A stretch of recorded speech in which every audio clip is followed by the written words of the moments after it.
अल्हम्दुलिल्लाह वस्सलातु वस्सलाम अला रसूलिल्लाह। ग्रुप आपको मसाइल और उनकाल ग्रुप में सवाल आयो है ज़बाह जे वक्त अगर मुर्गी तंहिंजी गर्दन जुदा थी वञे त कहिड़ो हुकुम है? पहिरीं सवाल सुनो था। खुश आमदेद, बेहतरीन सवाल जी।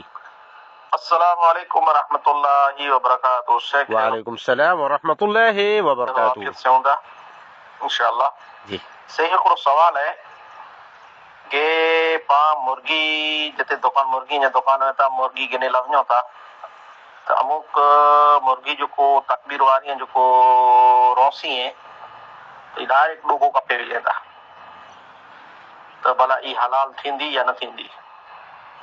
जरा कंहिंजो इंशाअल्लाह जवाब ॾिजा। पानी खे पोइ चऊं था की भई ऐं सॼो डोगो कपे विधई हलाल न थई त ई चवंदा हलाल ठही वई। अने चवंदा यार छोरी बॉडी तेज हुई तंहिंसे डोगो कपाइजी वियो। जी जी जी जी ज़रूर ज़रूर रहनुमाई थींदी, ज़रूर रहनुमाई थींदी। जानवर तंहिंखे ज़बाह करण इन जा तरीक़ा इस्लाम जे अंदरि आहिनि। मुस्लिम खपे ज़बाह करे वारो। बहरहाल गैर मुस्लिम मां यहूदी अने नसारा इन जो ज़बियो पण हलाल आहे। ज़बाह जे वक़्तु बिस्मिल्लाह ई शर्त आहे अने इन जूं रगूं कपाइजांइ त रगूं जेको नसूं वहे थियूं ई ख़बर जो हुए थी ज़बाह करे वारे खे जे हीअ साह जी रही अने हीअ कई रग आहे वग़ैरह नसूं कपणु शर्त आहे जंहिंजे ज़रिए जानवर जो साह पूरो थी वञे।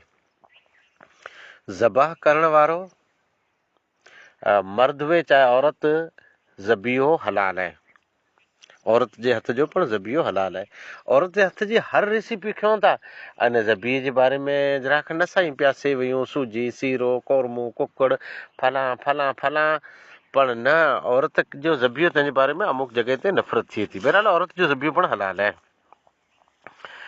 ज़बिये लाइ करे ज़रूरी शर्त न आहे जे क़िबले जी तरफ़ जे हिनखे रुख कयूं, केॾा पण हिन जो रुख हूंदो ज़बियो हलाल थी वेंदो।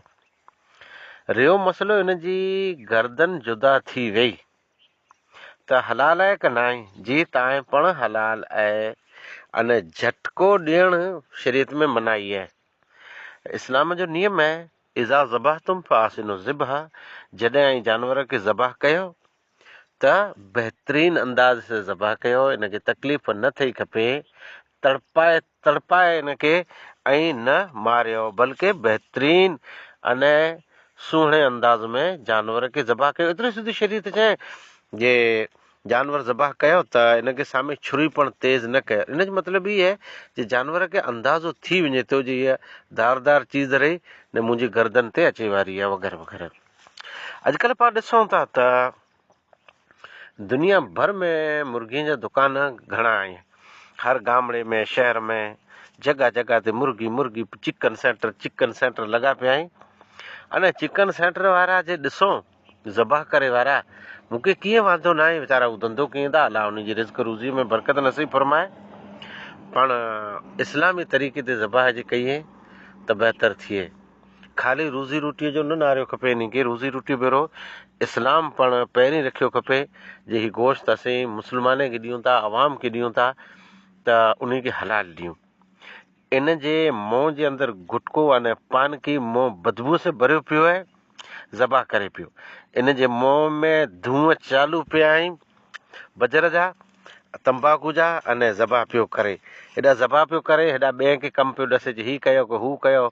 इन जी मुआड़ रुख हेॾा आहे न बिस्मिल्लाह चए न चए कीअं ज़बाह थियो, कुरो ज़बाह थियो अने जानवर खे तड़पाए तड़पाए ज़बाह कई पिया। हिकिड़ी जॻह ते मूं ॾिठो त जानवर ज़बाह करे डायरेक्ट मुर्गी टांकी में फॻाईंदी, ज़बाह करणी टांकी में फॻाइणी, तड़पे तड़पे करे दम घुटिजी वञे, ई जानवर मरी रहे त अहिड़ो जेको जानवर इन लेवल ते मरी वञे, दम घुटिजी वञे, भले छुरी जी हले इन मथां, पण छुरी त हले इन जो नब्ज़ कपाणी न कपाणी, पर दम घुटिजी वियो न, ई दम घुटिजी वियो जानवर, त जानवर हलाल कीअं न थींदो?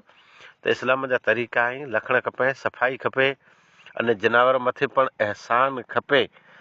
ज़बाह करण वारो ख़ासि करे इहो वॾो हिकिड़ो मसइलो आहे जे बेनमाज़ी जो ज़बियो रहियो अने अक्सर मुंहिंजो कंहिं मथे एतिराज़ु न आहे पण अक्सर ज़बा करण वीचारा मुस्लमान घणा आहिनि नेक ऐं कसाई ख़ासो ख़्यालु रखे थो पण कसाईनि जी मार्केट न रहियो ई ख़तरनाक अंदाज़ में छुरी खणी वेठा आहिनि कंहिं क़िस्म जी की जीअरे इंसान ते पिन जे कुटुंब ते नरमी नथा कहिए जेकॾहिं केरु भाव ताव 5 रुपया आगड़ पाछड़ करे त अखियूं पिया कॾहिं भला ई जानवर ते कॾहिं को नरमी कंदा खरा ख़ासि करे मूं हिकिड़ी जॻह ते ॾिठो मच्छी ज़िंदा हुई अने ज़िंदा मछली तंहिंखे छुरीअ सां कंहिं इंसान इन जी खल ने मड़े साफ़ कयां पे अने मच्छी तड़े पई पे मुंहिंजे नज़दीक इन लेवल जो तड़पाए जानवर सां ई रवैयो करणु बहु ख़राब आहे अने इंसान गुनहगार हुए थो अने इन जे गोश्त जो पण पोइ वांदो अची वञे थो अगरचे मछली आपोआप मरी रहे थी पण हिंटाणे इहे जीअरी जी खल लाहे पियो तड़पाए पियो त जानवर मथे एहसान करणो आख़िर दवाना अल्हम्दुलिल्लाहि रब्बिल आलमीन।